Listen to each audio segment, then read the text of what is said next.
Chapter 8 of Anna Karenina, Book 7, by Leo Tolstoy, translated by Constance Garnett. This recording is in the public domain. Recording by Marianne.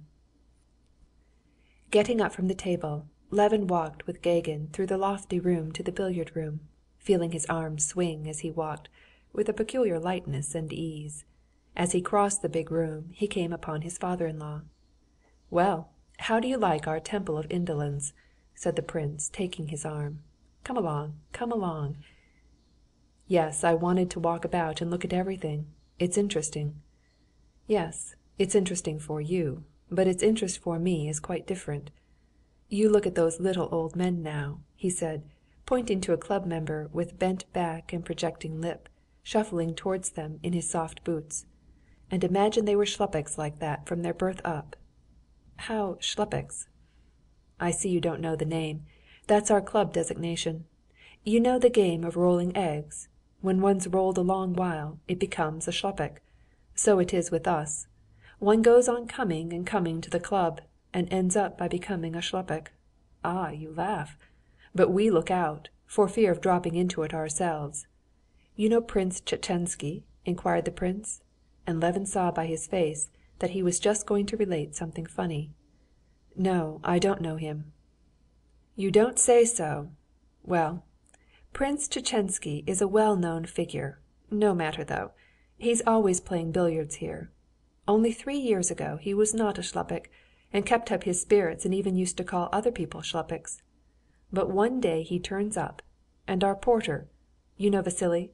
Why, that fat one, he's famous for his bon mots. And so Prince Tchetchensky asks him, 'Come, Vassily, who's here? Any shlupiks here yet?' And he says, 'You're the third.' Yes, my dear boy, that he did." Talking and greeting the friends they met, Levin and the prince walked through all the rooms, the great room where the tables had already been set, and the usual partners were playing for small stakes, the divan room, where they were playing chess, and Sergey Ivanovitch was sitting talking to somebody, the billiard room, where, about a sofa in a recess, there was a lively party drinking champagne. Gagin was one of them. They peered into the infernal regions, where a good many men were crowding round one table, at which Yashvin was sitting. Trying not to make a noise, they walked into the dark reading-room, where under the shaded lamps they saw a young man with a wrathful countenance, turning over one journal after another, and a bald general buried in a book. They went, too, into what the prince called the intellectual room, where 3 gentlemen were engaged in a heated discussion of the latest political news. "Prince, please come, we're ready," said one of his card party, who had come to look for him, and the prince went off. Levin sat down and listened, but recalling all the conversation of the morning, he felt all of a sudden fearfully bored. He got up hurriedly and went to look for Oblonsky and Turovtsin, with whom it had been so pleasant. Turovtsin was one of the circle drinking in the billiard room, and Stepan Arkadyevitch was talking with Vronsky near the door at the farther corner of the room. "It's not that she's dull, but this undefined, this unsettled position," Levin caught, as he was hurrying away, but Stepan Arkadyevitch called to him.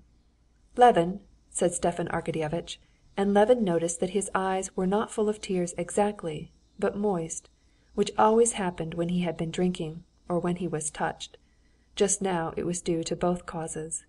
"Levin, don't go," he said, and he warmly squeezed his arm above the elbow, obviously not at all wishing to let him go. "This is a true friend of mine, almost my greatest friend," he said to Vronsky. "You have become even closer and dearer to me, and I want you, and I know you ought, to be friends, and great friends, because you're both splendid fellows." "Well, there's nothing for us now but to kiss and be friends," Vronsky said with good-natured playfulness, holding out his hand. Levin quickly took the offered hand and pressed it warmly. "I'm very, very glad," said Levin. "Waiter, a bottle of champagne," said Stepan Arkadyevitch. "And I'm very glad," said Vronsky. But in spite of Stepan Arkadyevitch's desire and their own desire, they had nothing to talk about, and both felt it. "Do you know, he has never met Anna," Stepan Arkadyevitch said to Vronsky, "and I want above everything to take him to see her. Let us go, Levin." "Really?" said Vronsky. "She will be very glad to see you. I should be going home at once," he added, "but I am worried about Yashvin, and I want to stay on till he finishes." "Why? Is he losing?" "He keeps losing, and I'm the only friend that can restrain him."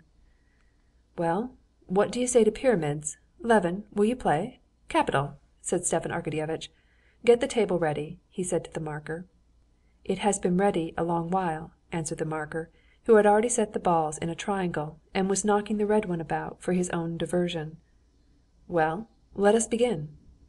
After the game Vronsky and Levin sat down at Gagin's table, and at Stepan Arkadyevitch's suggestion Levin took a hand in the game.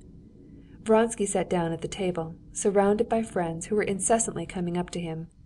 Every now and then he went to the "infernal" to keep an eye on Yashvin. Levin was enjoying a delightful sense of repose after the mental fatigue of the morning. He was glad that all hostility was at an end with Vronsky, and the sense of peace, decorum, and comfort never left him. When the game was over, Stepan Arkadyevitch took Levin's arm. "Well, let's go to Anna's then. At once, eh? She is at home. I promised her long ago to bring you. Where were you meaning to spend the evening?" "Oh, nowhere specially. I promised Sviazhsky to go to the Society of Agriculture. By all means let us go," said Levin. "Very good. Come along. Find out if my carriage is here," Stepan Arkadyevitch said to the waiter. Levin went up to the table, paid the 40 roubles he had lost, paid his bill, the amount of which was in some mysterious way ascertained by the little old waiter who stood at the counter, and swinging his arms he walked through all the rooms to the way out. Chapter 9